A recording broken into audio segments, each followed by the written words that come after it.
Hola, ¿qué tal? ¿Cómo están? Estamos nuevamente aquí en el estudio de mujeres con el libro de Josué. Y bueno, hoy vamos a ver el tema de la madurez espiritual. Y antes de empezar, me gustaría que pusiéramos este tiempo en las manos de Dios y vamos a orar. Padre Celestial, gracias te damos por este tiempo que tú nos das para poder estudiar más sobre tu palabra. Concédenos poder entender este tema tan importante para nuestras vidas. Ayúdame, Señor, a poderlo exponer de una manera en que se pueda entender fácil, a que sea práctico. Y Padre, que a todos nosotros nos caiga el 20, Señor. Gracias te damos, Señor, por este tiempo hermoso. Pongo a mis hermanas en tus manos también. Si alguna de ellas está padeciendo en lo económico, yo te ruego que tú las fortalezcas, las bendigas en lo que ellas necesitan. Si alguna de ellas está enferma, yo te ruego que toques sus vidas, Señor, que las fortalezcas también, a sus seres queridos también, que tú las sanes y las levantes. Y Padre, cualquier padecimiento que tengan, yo te ruego que tú tomes el control absoluto de sus vidas. Ponemos sus familiares también en tus manos y Padre, ponemos este tiempo en tus manos para que tú nos guíes. Espíritu Santo, guíanos, dirígenos, redargúyenos si es necesario y te damos las gracias por esta oportunidad que tú nos das de poder estudiar juntas tu palabra. Todo esto te lo pedimos en el nombre de tu Hijo Jesucristo. Amén. Y bueno, vamos a comenzar a leer un versículo que viene aquí en el libro que estamos estudiando, que está en Josué 1, versículos 2 al 4. Vamos a leerlo y dice así: Mi siervo Moisés ha muerto. Ahora pues levántate y pasa este Jordán, tú y todo este pueblo, a la tierra que yo les doy a los hijos de Israel. Yo os he entregado, como lo había dicho a Moisés, todo lugar que pisare la planta de vuestro pie, desde el desierto y el Líbano hasta el gran río Éufrates, toda la tierra de los heteos hasta el gran mar donde se pone el sol, será vuestro territorio. Y bueno, antes de entrar de lleno a lo que es la madurez espiritual, quiero comentarles que el pueblo de Israel se parece a nosotros, pero vamos a ir poco a poco viendo cómo el pueblo de Israel sale de Egipto. Dios los mete al desierto, ahí estuvieron vagando por mucho tiempo en el desierto. En el desierto Dios les muestra las leyes, sus leyes. Pero, sin embargo, en el tiempo en que Dios los quería ya introducir a la tierra prometida, vemos que ellos no habían alcanzado esa madurez para poder entrar a la tierra prometida, porque seguían siendo niños espirituales. Ciertamente conocían la ley, pero no la vivían. No era una convicción real en sus vidas las leyes de Dios. Entonces vemos que ellos seguían teniendo una mentalidad de esclavos. De toda esa generación que salió de Egipto de 20 años arriba, los únicos que pudieron entrar a la tierra prometida fueron Josué y Caleb. Y la pregunta es, ¿por qué? Porque ellos sí alcanzaron esa madurez espiritual que Dios quería de su pueblo. Y bueno, madurez espiritual podemos ver, y ahorita lo vamos a ver con más detalle, es quitarle al enemigo la tierra o lo que nos ha robado. Es también apropiarnos de las promesas que Dios tiene para nosotros, pero sobre todo es que ese Cristo que llevamos dentro sea formado dentro de nosotros. Y para entender mejor esto vamos a ver unos versículos que nos van a enseñar realmente qué es la madurez espiritual. Vamos a Hebreos 5, versos 11 al 14, y dice lo siguiente. Dice, acerca de esto tenemos mucho que decir y difícil de explicar, por cuanto os habéis hecho tardos para oír. Porque debiendo ser ya maestros, después de tanto tiempo, tenéis necesidad de que se os vuelva a enseñar cuáles son los primeros rudimentos de las palabras de Dios, y habéis llegado a ser tales que tenéis necesidad de leche y no de alimento sólido. Y todo aquel que participa de la leche es inexperto en la palabra de justicia porque es niño. Pero el alimento sólido es para los que han alcanzado madurez, para los que por el uso tienen los sentidos ejercitados en el discernimiento del bien y del mal. El pueblo de Israel, cuando salió de Egipto, acordémonos que Dios les dio sus estatutos, sus enseñanzas. Sin embargo, no habían alcanzado ese discernimiento entre el bien y el mal. Lo podemos ver cuando construyeron el becerro de oro. Ahí vemos cómo era una revoltura la que tenían en la mente, porque pensaron que ese becerro los había sacado de Egipto y luego sus ojos los tenían puestos en Moisés y luego dijeron, vamos a celebrar una fiesta a Dios. Total que era un revoltijo. No había discernimiento en lo que realmente a Dios le gustaba y lo que no le gustaba a Dios. Vemos también en 1 Corintios 2:6 que dice lo siguiente: sin embargo, hablamos sabiduría entre los que han alcanzado madurez, y sabiduría no de este siglo, ni de los príncipes de este siglo que perecen. Podemos decir que de todo el pueblo, cuando Moisés mandó a 12 espías a inspeccionar la tierra prometida y regresaron, 10 de ellos empezaron a hablar mal de la tierra. Empezaron a decir, no podemos conquistarla porque hay gigantes ahí.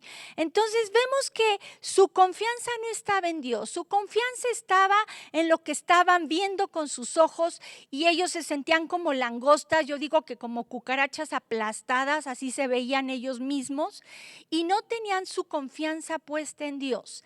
Sabiduría de lo alto o sabiduría de Dios no es solo tener el conocimiento de la palabra de Dios, es tener el conocimiento y saberlo aplicar en el momento oportuno de tu vida.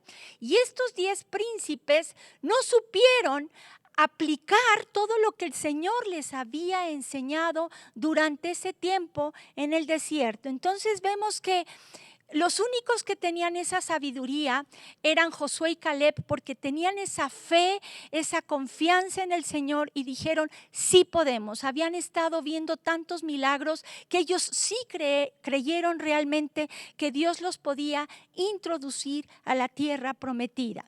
Vemos también en 1 Corintios 14:20 lo siguiente.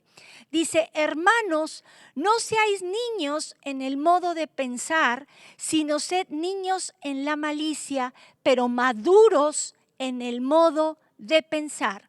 En estos 3 versículos que acabamos de leer, esta palabra madurez proviene del griego teleios y significa completo en crecimiento mental y carácter moral, fijar un punto o una meta, propósito.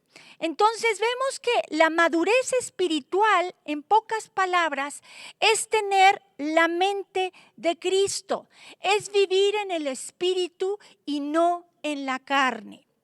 Vemos también en 1 Corintios 2:16 que se nos dice, porque ¿quién conoció la mente del Señor? ¿Quién le instruirá? Mas nosotros tenemos la mente de Cristo. En el momento en que tú recibes a Cristo como tu Señor y tu Salvador, ese Cristo entra en tu vida y tiene que haber un cambio. Ese Cristo que entró en tu vida se tiene que ir formando dentro de ti.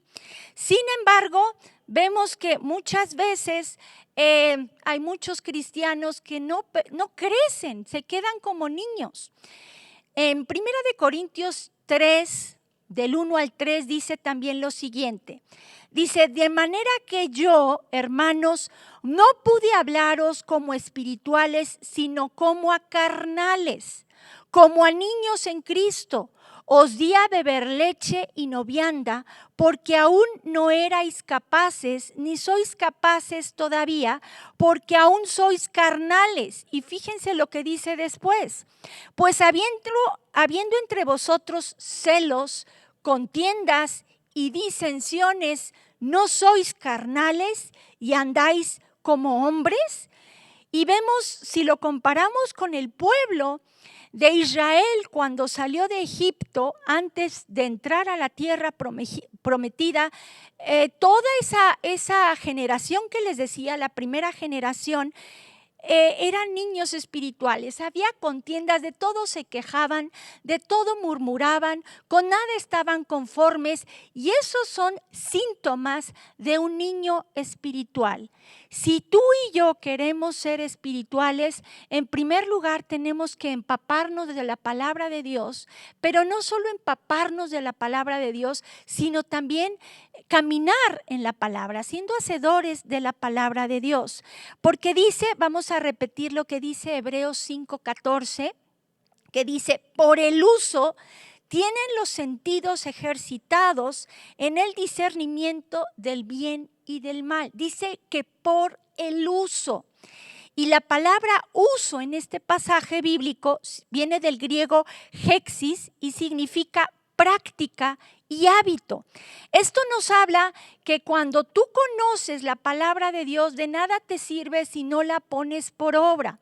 Si tú la pones por obra, tú estás siendo práctico. Es un hábito en ti el caminar en los mandamientos, en la palabra de Dios. Y de esa manera, cuando tú te empapas de la palabra de Dios y tú la pones por obra, tú vas a discernir lo que es bueno y lo que es malo, pero delante de Dios, no lo que es bueno y malo para ti, porque el mundo a lo malo le dice bueno y a lo bueno le dice malo. Entonces, si queremos esa madurez espiritual, necesitamos necesariamente conocer las escrituras, y las escrituras se tienen que hacer convicción en nuestra vida para poder entonces discernir entre lo bueno y lo malo.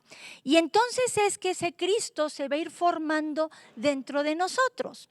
Y bueno, para entender mejor todo esto, vamos a ver los pasos que tenemos que seguir para poder alcanzar esa madurez espiritual.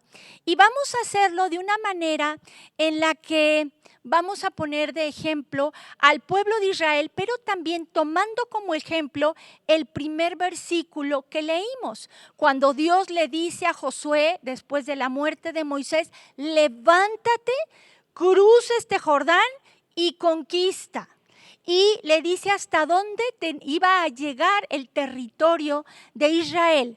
Como está muy larga esta lección, la vamos a partir en dos partes. Hoy vamos a ver la primera parte y el próximo jueves vamos a analizar la segunda parte.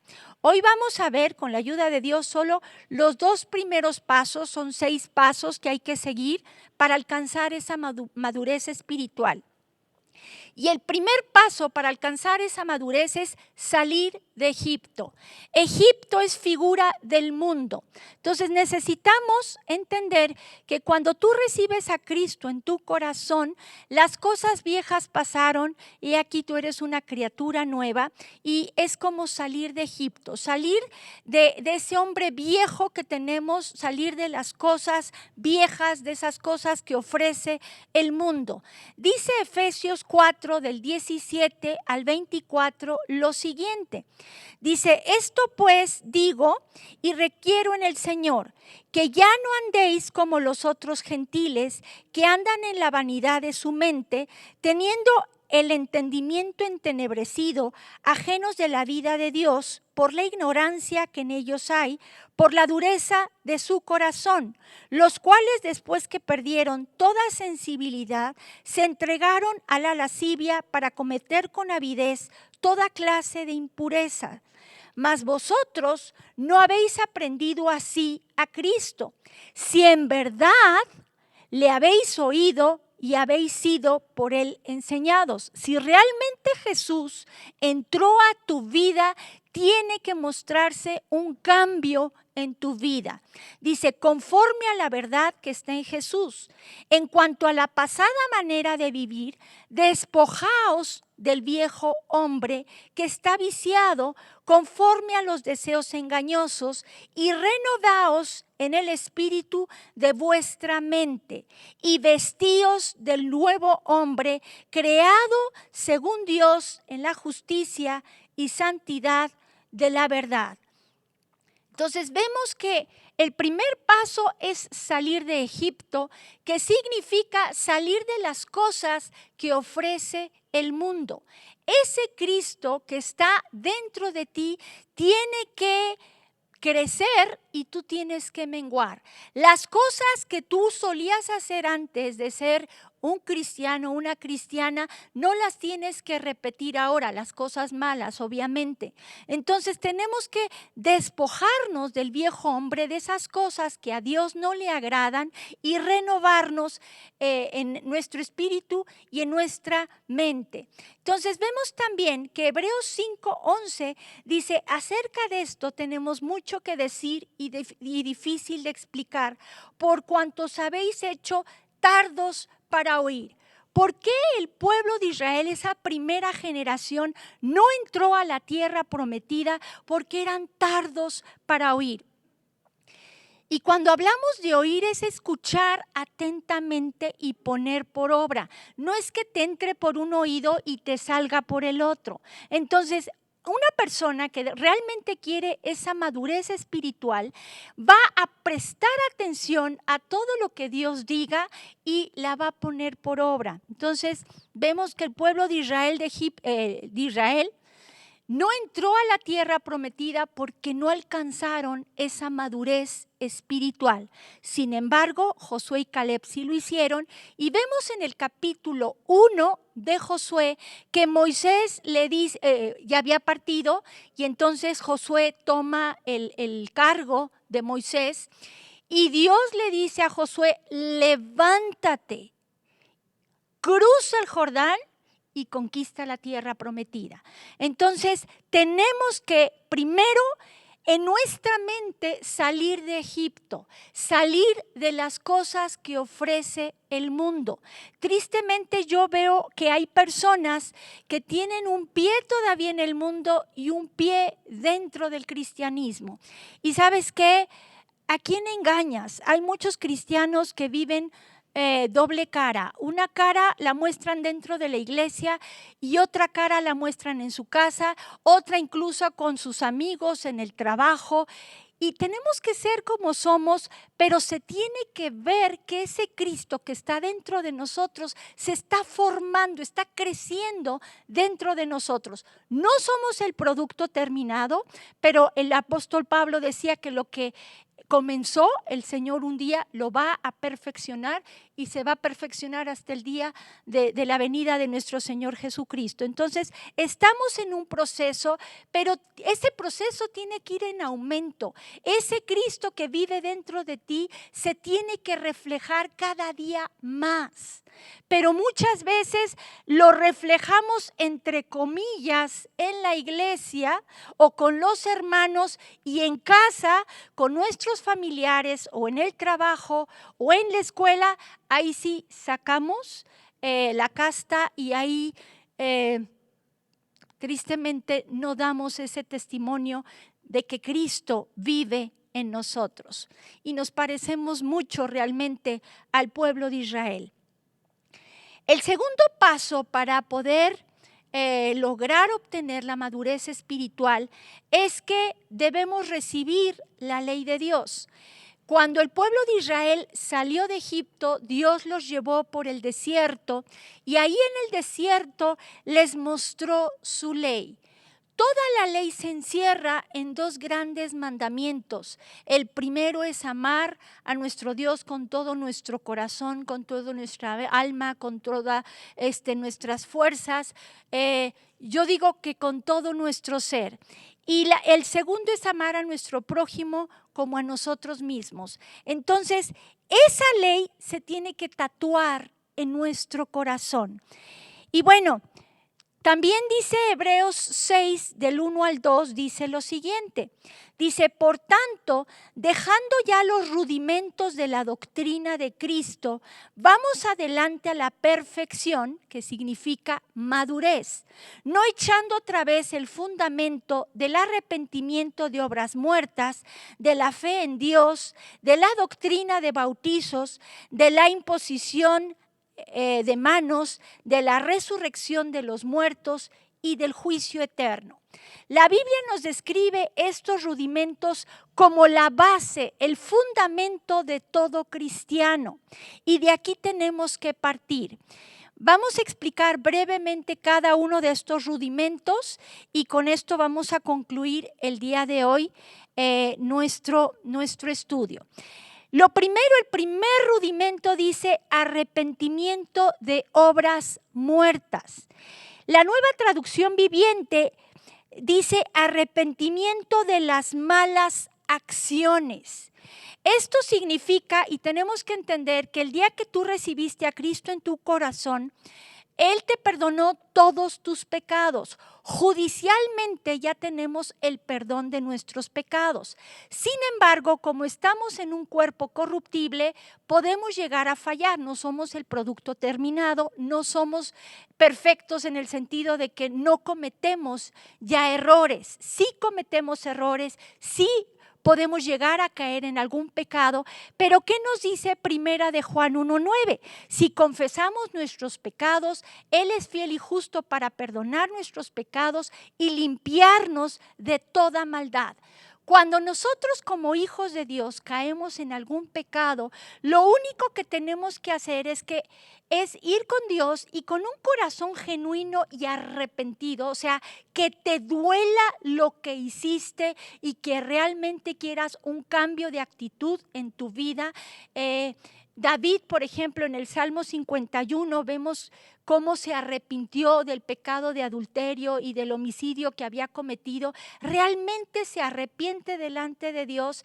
Vemos que dice que Dios no busca sacrificios, sino un corazón contrito y humillado. Esto es un corazón que de veras se duele de lo que hizo, reconoce que falló y que quiere un cambio de 180 grados.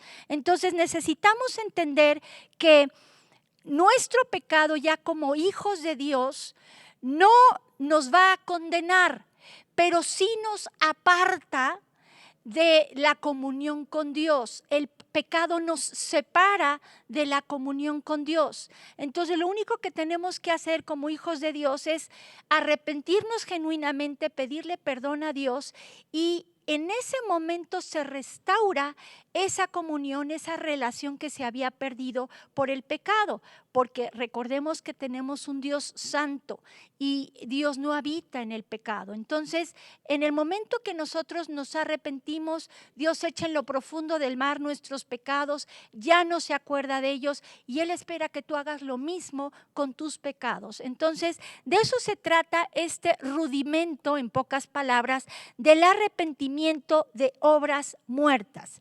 Vemos también que otro rudimento es de la fe en Dios.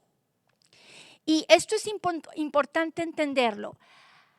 Hay una fe salvadora. Vamos por favor a Efesios 4:2, del 8 al 9, que dice que la salvación no es por obras para que nadie se gloríe. Pero vean lo que dice, porque esto es importante. De hecho, este versículo apréndanselo de memoria porque es de suma importancia. Tristemente, las religiones te enseñan que tú tienes que hacer algo para merecerte la salvación. Sin embargo, la Biblia es clara cuando nos dice en Efesios 2, 8 y 9, porque por gracia sois salvos. Y dice, ¿por medio de la qué? De la fe. Y luego dice, y esto no de vosotros, pues es don de Dios, no por obras para que nadie se gloríe. Las religiones te enseñan que tienes que hacer esto, tienes que hacer aquello, para poder ser salvos. Incluso hay cristianos que dicen que puedes perder la salvación. No me voy a meter en ese rollo. Lo único que te voy a enseñar es lo que la Biblia dice. Y la Biblia dice que Dios te otorga una porción de fe, una medida de fe para que tú creas lo que Jesús hizo en la cruz por ti.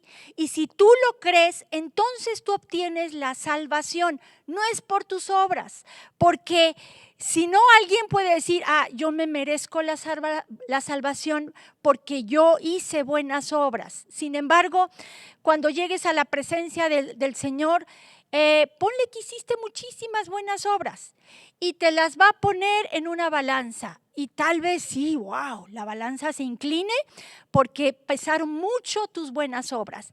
Pero Dios te va a traer otro tambache de obras que te va a decir, ¿sabes que estas obras son obras buenas que pudiste haber hecho y no las hiciste y te son contadas como pecado? Entonces, por donde le veas, nadie puede salvarse por sus obras.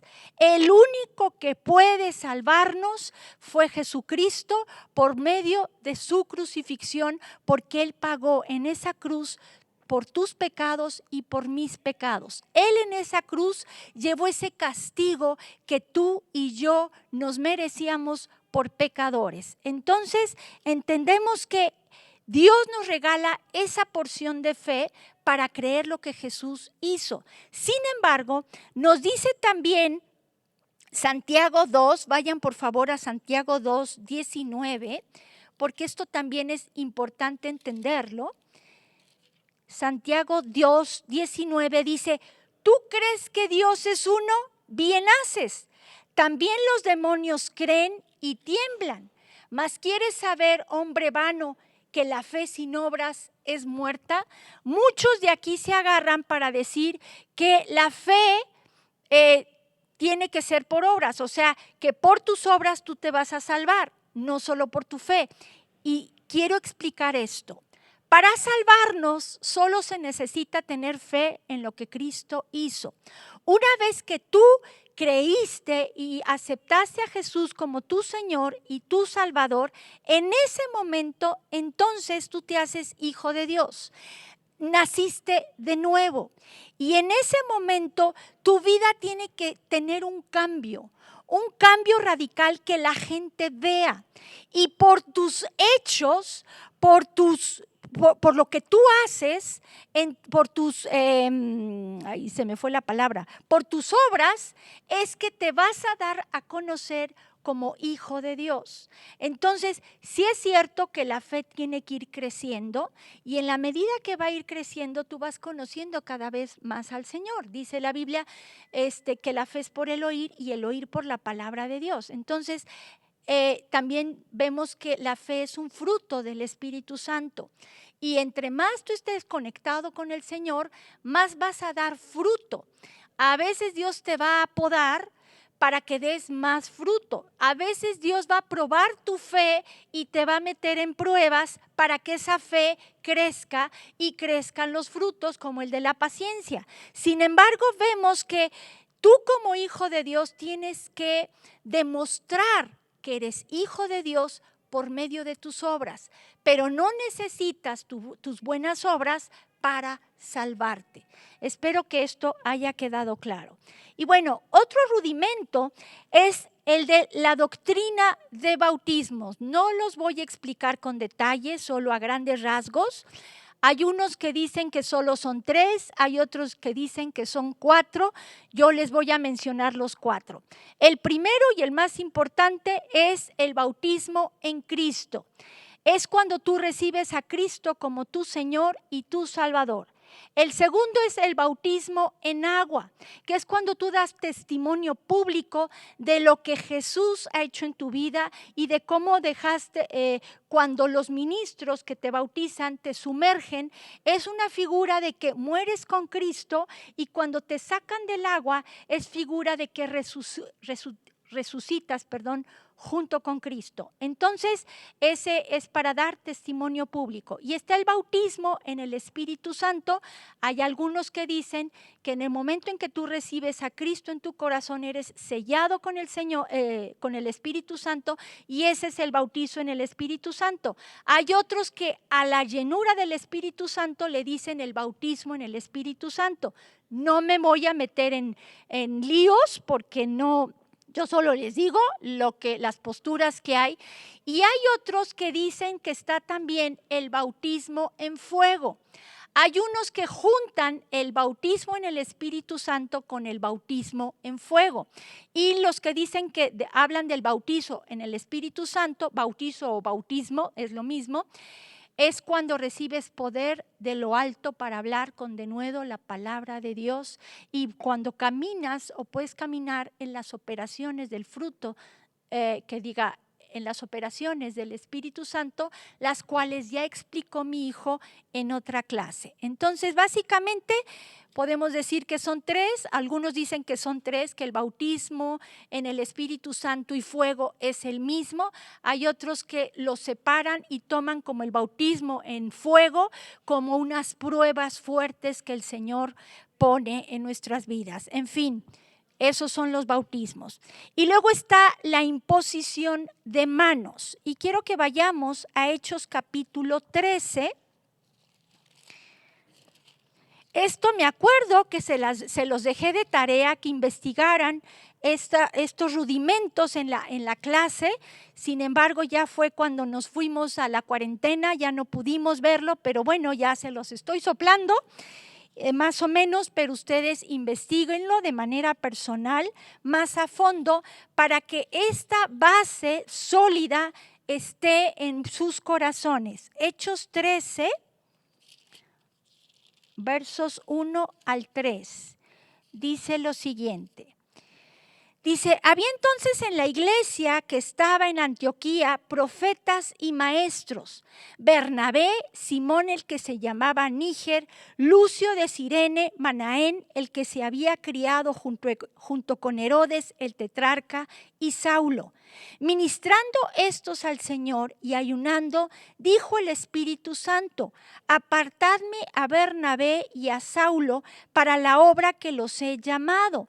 Entonces, habiendo ayunado y orado, vean lo que dice, les impusieron las manos y los despidieron. Entonces vemos que el apóstol Pablo recibió esa imposición de manos, y a partir de ahí comenzó su viaje misionero, comenzó como evangelista y bueno, comenzó a fundar iglesias, comenzó su apostolado también, digámoslo así. Entonces, vemos que en la imposición de manos la ejercen líderes espirituales. Es de suma importancia que tú no te dejes imponer las manos por cualquier persona. Tiene que ser un líder espiritual o alguien de autoridad espiritual. Vemos también, por ejemplo, en 2 de Timoteo, si me quieren acompañar, por favor, 2 de Timoteo, como el apóstol Pablo impuso manos sobre Timoteo y le extendió de alguna manera un don. Vean lo que dice 2 de Timoteo, capítulo 1, verso 6. Dice, por lo cual te aconsejo, le está hablando Pablo a Timoteo, que avives el fuego del don de Dios que está en ti por la imposición de mis manos. O sea, entendemos que el apóstol Pablo impuso manos sobre Timoteo, y él recibió un don específico, un don dado por Dios. Y vemos que él estaba apagando ese don. Pero ahí vemos cómo la imposición de las manos de un líder espiritual también sirve. La imposición de las manos de un líder espiritual sirve para transmitir algún don en especial. Te repito, no te dejes imponer manos por cualquier persona. Si un hermano quiere orar por ti, que te ponga tu mano, su mano si quieres en el hombro. Bueno, ahorita hay sana distancia, ahorita ni eso se puede. Pero no permitas que cualquier persona ponga su mano sobre ti y ore por ti, porque la imposición de manos es algo muy especial y es algo tremendo. Si se acuerdan, en el Antiguo Testamento hasta se peleaban por recibir alguna bendición de parte del Padre. Por ejemplo, Esaú y Jacob se pelearon por la bendición del Padre, y cuando el Padre bendecía a cualquiera, bueno, principalmente al primogénito, él ponía su mano sobre su primogénito. Es una extensión de bendecir a alguien, pero aguas con eso, porque tiene que ser una autoridad sobre tu vida, una autoridad espiritual. Espero que se haya entendido esto. Y vemos otro así grandemente, a grandes rasgos, perdón. Otro rudimento es la resurrección de los muertos. Sabemos que Cristo fue el primero que resucitó. Y bueno, vean lo que dice Juan. Vamos a Juan, capítulo 11. Les pongo en contexto, Lázaro había muerto, habían pasado 4 días y bueno, sus hermanas desde antes lo habían mandado llamar porque estaba muy enfermo. Él se tardó a propósito y después de 4 días se presentó y bueno, ya estaba muerto, ¿no? Y entonces Marta corre, en cuanto supo que había puesto un pie en Betania, corre para reclamarle a Jesús el por qué no había llegado antes. Pero después vean lo que dice desde el versículo 22, le dice, mas también sé ahora,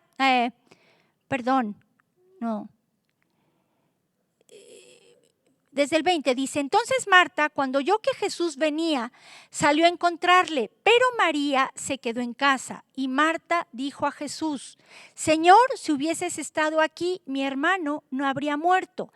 Mas también sé ahora que todo lo que pidas a Dios, Dios te lo dará. Jesús le dijo, tu hermano resucitará. Marta le dijo, yo sé que resucitará en la resurrección en el día postrero. Le dijo Jesús, yo soy la resurrección y la vida. El que cree en mí, aunque esté muerto, vivirá. Y todo aquel que vive y cree en mí no morirá eternamente. ¿Crees esto? Tenemos que entender algo importante. Como hijos de Dios, nuestro espíritu y nuestra alma nunca van a morir.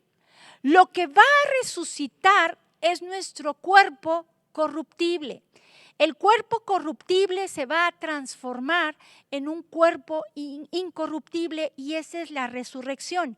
Aquí vemos en sí que Lázaro murió y resucitó, pero después volvió a morir. Entonces no estamos hablando de esa resurrección temporal que tuvo.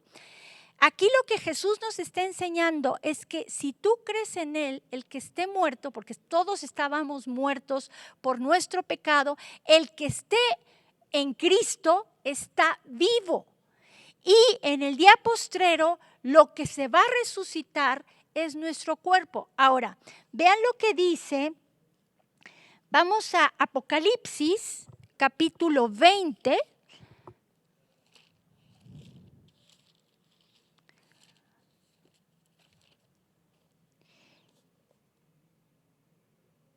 Apocalipsis 20. Perdón, no, me estoy confundiendo. No. Estamos en la resurrección, perdón. Primera de Corintios 15, discúlpenme. Primera de Corintios 15.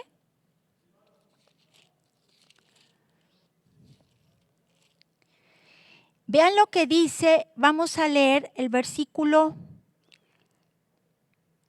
Primero el 15:14 dice, y si Cristo no resucitó, vana es entonces nuestra predicación, vana es también nuestra fe. El primero que realmente resucitó fue Jesucristo. Y después de eso sabemos que como Él resucitó, también nosotros vamos a resucitar. Pero vean lo que dice el verso 40 en adelante. Dice, y hay cuerpos celestiales y cuerpos terrenales, pero una es la gloria de los celestiales y otra la de los terrenales. Una es la gloria del sol, otra la gloria de la luna y otra la gloria de las estrellas, pues una estrella es diferente de otra en gloria. Así también es la resurrección de los muertos. Se siembra en corrupción, resucitará en incorrupción. Cuando tú mueres, tu cuerpo está corrompido. Entonces lo que muere es ese cuerpo que está corrompido. Y lo que va a resucitar es ese cuerpo que se va a transformar en un cuerpo incorruptible. Dice, se siembra en deshonra, resucitará en gloria. Se siembra en debilidad, resucitará en poder. Se siembra cuerpo animal, resucitará cuerpo espiritual. Hay cuerpo animal y hay cuerpo espiritual. Por eso te digo, tu espiritual y tu alma, en el momento en que tú recibes a Cristo como tu Señor y tu Salvador, que naces de nuevo, tu espíritu y tu alma nunca mueren. Esos no van a resucitar. Esos, en el momento en que Cristo fue crucificado y tú lo recibes en tu corazón, en ese momento tú mueres en Cristo y resucitas en Cristo. Pero ya tu cuerpo, la resurrección de los muertos es cuando tu cuerpo es cambiado a un cuerpo glorificado. Y vean lo que dice el verso 51, dice, he aquí os digo un misterio, no todos dormiremos, pero todos seremos transformados. En un momento, en un abrir y cerrar de ojos a la final trompeta, porque se tocará la trompeta y los muertos serán resucitados incorruptibles y nosotros seremos transformados. Entonces, los que murieron antes de que venga Jesús de nuevo, esos cuerpos están como dormidos y van a resucitar y van a ser transformados en cuerpos incorruptibles. O sea, van a resucitar de una manera incorruptible. Y si nosotros nos quedamos aquí y viene el Señor y nuestro cuerpo físico corruptible no ha muerto, en ese momento es transformado en uno incorruptible. Entonces la resurrección de los muertos se refiere a que el cuerpo corruptible va a resucitar en uno incorruptible. Se refiere también a que cuando tú recibes a Cristo, mueres con Cristo y resucitas con Cristo.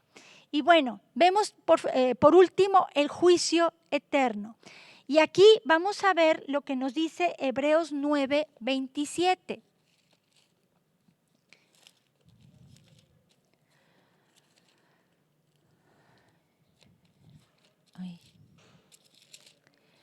Hebreos 9:27 dice lo siguiente.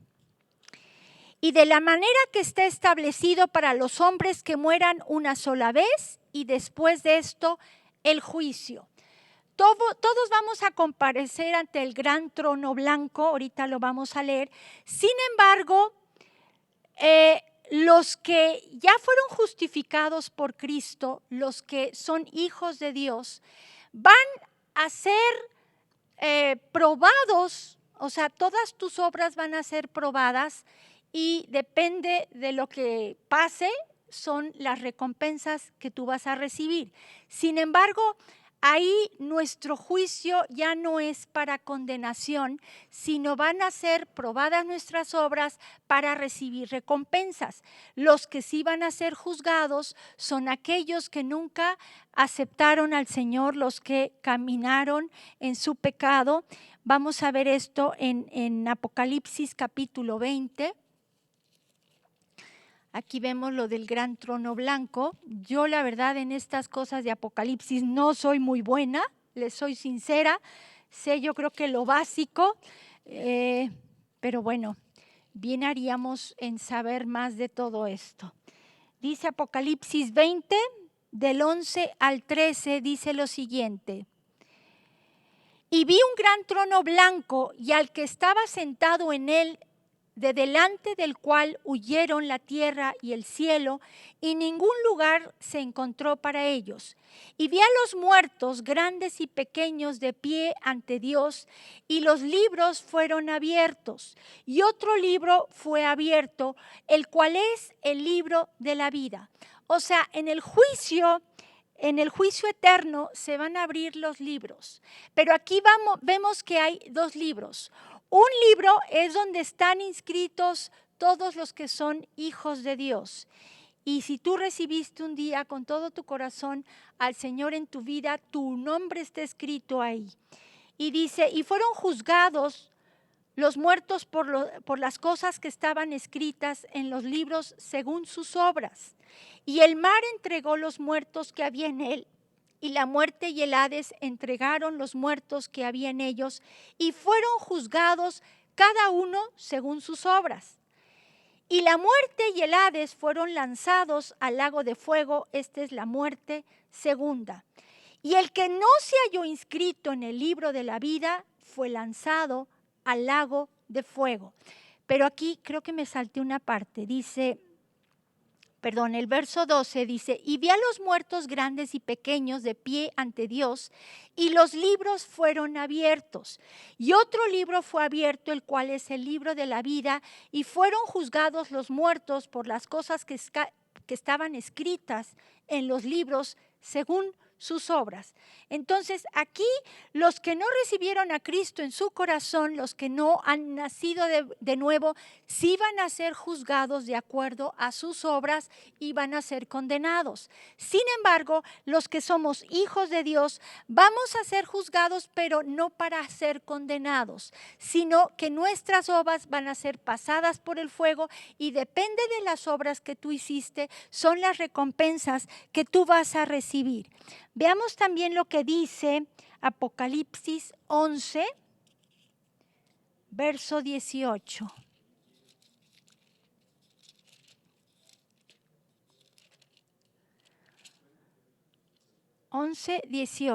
Dice así: y se airaron las naciones, y tu ira ha venido, y el tiempo de juzgar a los muertos y de dar el galardón a tus siervos los profetas, a los santos y a los que temen tu nombre, a los pequeños y a los grandes, y de destruir a los que destruyen la tierra. Entonces todos vamos a comparecer delante de Dios en ese juicio, sin embargo, unos para condenación y otros como hijos para que se nos den esas recompensas de acuerdo a nuestras obras.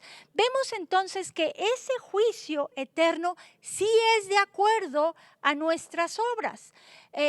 Para condenación los que no tienen a Cristo, y como hijos de Dios para recibir dones, coronas y galardón, grande o pequeño. Entonces, hasta aquí vamos a dejar este tema. La próxima clase vamos a seguir estudiando los próximos pasos que se necesitan para obtener esa madurez espiritual que es tan importante en estos tiempos, porque lamentablemente hay muchos cristianos que siguen caminando como si nada estuviera pasando, creen que de panzazo tal vez se van a salvar, pero créanme que nos conviene ser cristianos maduros en Cristo y no como niños espirituales, porque un niño espiritual tiene sus ojos puestos casi siempre en el hombre y no en Dios. Un niño espiritual es aquel que tiene envidia, tiene competencia, hace las cosas para agradar al hombre, hace las cosas para buscar bien propio, pero uno que es maduro en espiritual, y a eso hay que tirarle, a ser maduro espiritualmente hablando, maduro en Cristo, es aquel que le quiere agradar a Dios, es aquel que deja que Dios crezca, que Cristo crezca y se vaya formando dentro de nosotros. Y para eso es muy importante que nosotros menguemos. Y para menguar nosotros tenemos que crucificar nuestro yo, decirle a esas cosas que anhela nuestro corazón: Señor, te las entrego y que se haga como tú quieras y no como yo quiera. Bueno, vamos a orar. Yo no sé si Dios te habló en este tiempo, Yo creo que a todos nos falta mucho, estamos en un proceso, nadie es el producto terminado, pero necesitamos anhelar esa madurez espiritual. Y bueno, vamos a orar. Padre Celestial, gracias te damos por este tiempo. Sabemos que la doctrina a veces como que cae pesada, pero yo te ruego que podamos poner por obra lo mucho o lo poco que sepamos de tu palabra, porque de esa manera es como podemos ir creciendo y madurando en el conocimiento de tu palabra y que tú como Cristo seas formado dentro de nosotros. Padre Celestial, gracias por este tiempo. Tú háblanos a cada uno de nosotros de manera particular. ¿En qué área de estos rudimentos estamos fallando? ¿Qué es lo que todavía no sabemos para que podamos escudriñar más las Escrituras y no ser niños espirituales? Porque un niño espiritual fácilmente es llevado por todo viento de doctrina y necesitamos tener bases sólidas para no dejarnos llevar por cualquier cosa que nos digan, Señor. En estos tiempos de pandemia, en estos tiempos de cuarentena, tenemos mucho acceso, Señor, a ver muchos videos, muchas conferencias, y si no estamos bien parados en tu palabra, fácilmente podemos ser engañados. Aunado a que está profetizado que se van a levantar muchos falsos profetas, falsos maestros. Padre, guárdanos de todo eso, Señor, y que realmente podamos abrir los ojos, que realmente podamos discernir entre lo bueno y lo malo. Y para eso necesitamos ser hacedores de tu palabra. Te rogamos que tú nos ayudes a tener pasión por buscarte a ti. Sabemos que el único sacrificio que tú nos pides es el de buscarte. No sacrificios muertos de ir de rodillas a alguna parte o de dejar de hacer aquello o esto, sino el buscarte con todo nuestro corazón, porque sabemos que separados de ti nada podemos hacer, pero estando conectados contigo sabemos que tú estás con nosotros y que tú vas a derramar de tu gracia y de tu misericordia sobre nuestras vidas.